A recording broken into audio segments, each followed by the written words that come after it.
Salut tout le monde, c'est Nat. Aujourd'hui on se retrouve pour une nouvelle vidéo. Je suis pas tout seul dans cette vidéo, je vais être accompagné de Thomas qui est ici présent. Salut à toi Thomas. Salut Nat, merci. Donc Thomas, pour vous situer un petit peu, c'est quelqu'un qui est spécialisé dans le print on demand. Tout simplement, je pense qu'il va déjà se présenter et vous expliquer un petit peu ce qu'est le print on demand. Merci beaucoup. Alors je vais déjà tout expliquer. Moi pour la petite présentation, donc je m'appelle Thomas Gio. Ça fait plus de 2 ans, j'ai commencé début 2017 le e-commerce. Donc au début j'ai fait le chemin classique dropshipping et après en fait j'ai commencé à aller vers des influenceurs et j'ai trouvé le print on demand sans savoir que ça s'appelait du print on demand. Donc j'expliquerai après ce que c'est. Et j'ai fait un shout-out avec un influenceur du coup et c'était $50 pour 2 heures sur une page de chasse à 2 millions aux États-Unis et ça m'a rapporté 654 $, je crois, un truc comme ça. Et j'ai fait je pense qu'il y a un truc à faire. Et donc du coup j'ai continué comme ça. Mais à la base, j'ai fait du print on demand sans le savoir. Donc qu'est-ce que le print on demand? C'est tout simple, c'est l'impression à la demande en fait. En fait c'est du dropshipping, sauf que c'est tes propres designs. C'est toi qui les fais et qui les mets sur des produits. Donc là par exemple j'ai un exemple, c'est un t-shirt que j'ai fait designer. Donc c'est sur un t-shirt et en fait après une fois qu'il y a une commande, la personne l'envoie à notre client. Donc comme du dropshipping classique, sauf que ce qui est pas mal avec le print on demand, c'est que personne ne peut avoir le même producteur. Et ça c'est vraiment la force du print on demand. Et du coup là j'ai un t-shirt, mais ça peut être sur des mugs, sur des couettes, sur des rideaux de douche, des leggings, des tapis, bref il y a vraiment plein de possibilités. Et pour moi, pourquoi j'aime le print on demand? Parce que ça me permet d'avoir 3 axes forts que le dropshipping n'a pas. Le premier, c'est une livraison ultra rapide. Moi j'ai un fournisseur français qui livre entre 2 et 4 jours. Donc c'est autant qu'Amazon, un tout petit peu plus, mais ça reste quand même agréable. Automatisé à 100%. En fait, chaque application de print on demand, je ne sais pas pourquoi ils ont mis ça à la base, mais il y a un petit bot qui va passer soit les heures, 12 heures ou 24 heures, et qui va en fait voir s'il y a une commande. Et s'il y a une commande, il l'envoie en production, il l'envoie direct à ton client et tu n'as rien à faire. Tu n'as même pas à mettre envoyer en production ou quoi, il n'y a rien à faire. Donc par exemple, pour le dropshipping, ceux qui utilisent Oberlo, là il faut quand même aller passer à commande, etc. Là il n'y a vraiment rien à faire, ils envoient la facture, donc c'est plutôt pas mal. Et le troisième, ce que je disais, personne d'autre n'a ton produit. Et ça fait une différence fondamentale parce que c'est toi qui crée ton produit, donc tu peux par exemple décider de créer un produit pour une niche spécifique. Et c'est pour ça que j'adore le print on demand, et surtout aux États-Unis c'est en train d'exploser. En France on a encore je pense 1 an, 2 ans avant que ça explose bien et que ça soit vraiment une grosse vague. Ok, très bien. C'est plutôt super intéressant le print on demand. Moi j'en ai jamais fait. Actuellement je suis en train de m'y mettre. J'ai une boutique là que j'ai lancée il n'y a pas très longtemps, sur lequel je me base vraiment sur du print on demand avec un fournisseur français. En plus c'est bien, on peut jouer un peu sur le côté made in France, etc. Quand on a des produits français, c'est un gros avantage. Je voulais revenir sur un truc que tu as dit. Donc quand tu fais du print on demand, tu crées tes propres designs. C'est ça. Et du coup, qu'est-ce que tu conseillerais aux personnes qui n'ont pas forcément d'idées en fait, qui se disent ouais j'aimerais bien faire du print on demand, mais je ne suis pas designer, je ne sais pas comment faire des graphiques, etc. Je ne sais pas comment faire tout simplement. C'est une très bonne question parce que moi je suis exactement cette personne-là. C'est-à-dire que moi avec Illustrator, Adobe Illustrator ou Photoshop dans les mains, je fais n'importe quoi. Donc moi je délègue sur 5euros.com, sur Fiverr, donc ça coûte 5 euros. Donc les designs c'est entre 5 et 10 $ à peu près. Maintenant comme il y a de plus en plus de concurrence, les prix commencent à baisser pour nous, donc c'est top. Et pour trouver des idées, c'est tout simple. Par exemple on va dire que tu vas taper la niche des chiens. Tu tapes, moi je te conseille en anglais quand même, tu tapes dog t-shirt, dog design print on demand, et tu regardes ce qu'il y a sur Google Images et tu peux t'en inspirer. Faut pas refaire les mêmes parce que c'est illégal, il y a des droits de copyright. C'est comme par exemple tu ne peux pas faire un t-shirt Game of Thrones, c'est totalement illégal parce qu'il y a des droits de revente. Donc ce qu'il faut faire c'est créer un design. J'ai toujours souvent tendance à dire t-shirt, mais non, le print on demand c'est pas que ça. Donc faut créer un design qui soit propre à toi, que tu l'aies fait. Et en plus moi ce que je conseille vraiment c'est une strat que personne ne fait, mais c'est en fait de faire un design ultra niché. Je m'explique. Il y a un Américain qui a fait un design qui est My Patronus is a unicorn. Donc je vais traduire, c'est mon Patronus est une licorne. Donc Patronus c'est l'animal là, de chaque sorcier dans Harry Potter, et les licornes c'est ultra tendance. Il a fait juste ce design avec la police de Harry Potter. Donc il a le droit parce que la police c'est pas déposé. Et en fait, ce qu'il a fait, c'est qu'il allait sur Facebook, il a fait une pub en ciblant toutes les filles qui aiment Harry Potter et les licornes, et il a fait 1 million. Donc il n'y a pas de secret, mais il a créé en fait un design ultra niché. Et bon, depuis, ce design a été repris des millions de fois, et forcément, ça marche moins bien. Mais tu vois l'idée, il faut faire un truc ultra niché, et pas par exemple, j'aime les chiens. Ça, c'est nul, c'est trop basique. Donc en fait, il faut plutôt s'adresser à un public de passionnés, c'est ça? Donc, en termes de marketing, c'est vraiment ça.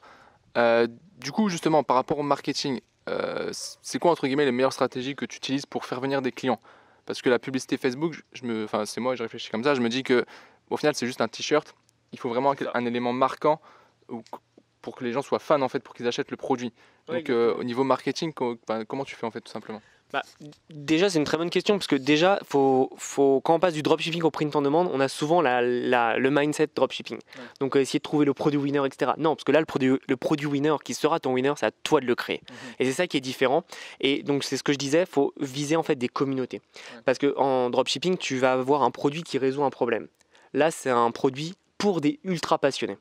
Donc, comme je le disais, par exemple, il y a le t-shirt My Patronus is a Unicorn. Il y a un autre très connu, c'est quelqu'un qui a fait un t-shirt pour la fermeture d'un stade de football américain, d'une équipe. Il a ciblé tous les fans et il a fait 1 million aussi. Et voilà, en fait, il touche les ultra passionnés. Par exemple, des bikers, on peut leur faire un truc super sympa. Pareil, ceux qui aiment un truc qui marche bien aussi, mais ça aussi, ce t-shirt a été beaucoup usé, c'est j'aime les pugs et le café. Donc tu cibles tous ceux qui ont même les pugs et le café. Et donc du coup en fait c'est pas autant le t-shirt, le mug ou peu importe ton produit, c'est pas ça qui fait acheter, c'est juste le design. Quand ils le voient ils se disent mais ça me parle totalement, c'est moi en fait. Et donc ils pensent que ce t-shirt a été fait exprès pour eux et c'est là où c'est ultra puissant. Il y a aussi une autre astuce qui est vraiment géniale, c'est grâce à Facebook, tu sais, on peut cibler les anniversaires.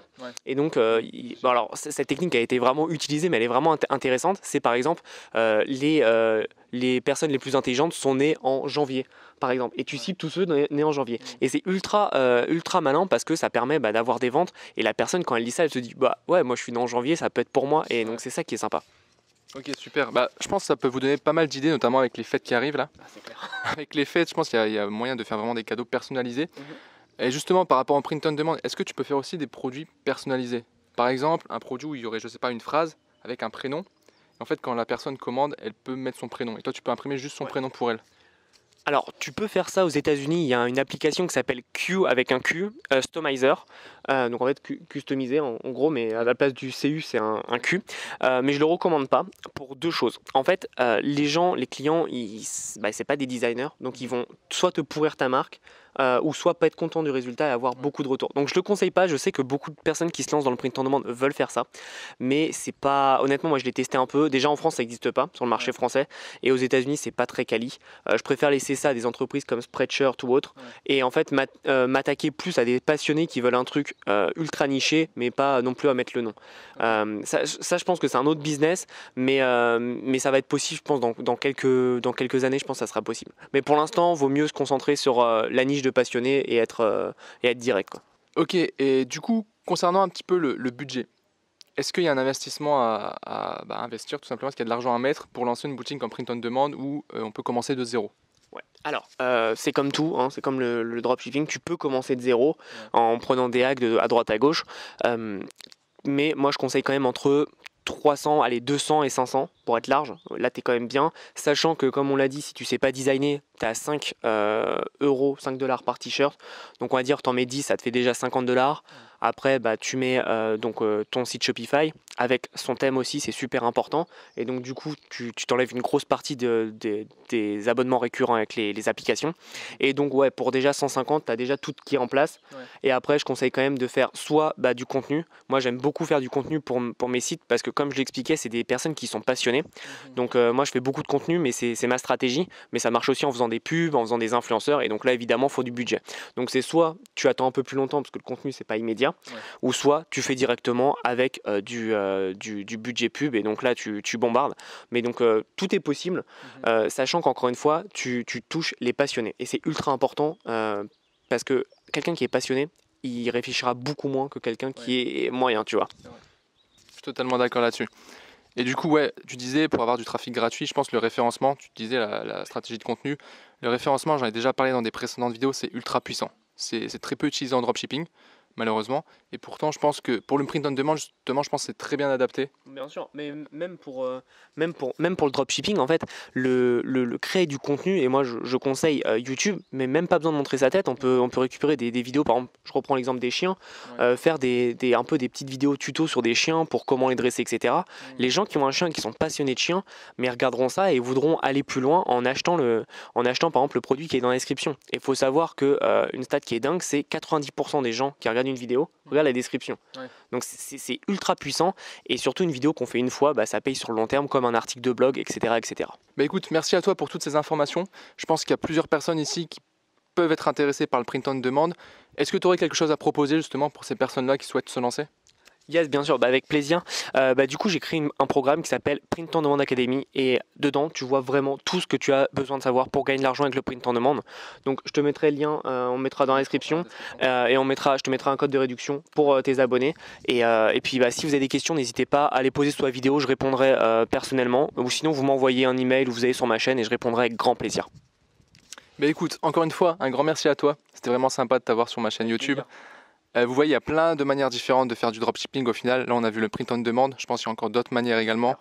Et il ne faut pas rester focus, rester bloqué uniquement sur une seule stratégie. Je pense qu'il faut tester d'autres choses. Et ici, on a quelqu'un justement qui fait autre chose et ça fonctionne plutôt bien pour lui. Voilà. Sur ce, j'espère vraiment que cette vidéo vous aura plu. Et puis moi, je vous souhaite tout simplement une bonne journée et je vous dis à très bientôt pour une prochaine vidéo. À bientôt. Ciao.